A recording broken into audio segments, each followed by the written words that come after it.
Welcome to the Learning Pines YouTube. We hope this video helps. You start by confirming prerequisites: API keys, auth token, and correct project ID so requests succeed. Once authenticated, initialize the SDK client and open a secure session. This gives you a live connection to the variable store. Make the first read call to fetch metadata only, not full payloads, so you verify permissions without altering state. While you do this, log responses to confirm endpoints and token scopes, because incorrect scopes are the most common early blocker. Once done with setup, fetch variables incrementally by requesting keys changed since your last sync. This reduces data and avoids conflicts.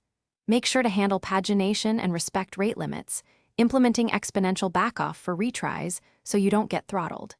Deserialize each value into number, string, or JSON and run schema validation to catch mismatches early. Also merge server values with local cache deterministically, because race conditions are the most frequent source of corruption. To finish, perform writebacks using optimistic concurrency or compare and set to prevent overwrites. This preserves user edits and avoids lost updates. After sending changes, verify success by checking the server confirmed version or E tag so you know the authoritative state. If something goes wrong, log the error payload and back off before retrying, and make sure your token and permissions haven't expired. One quick troubleshooting tip: if writes consistently fail, check permission scopes and clock skew between client and server. Thanks for watching. Consider subscribing if we helped you.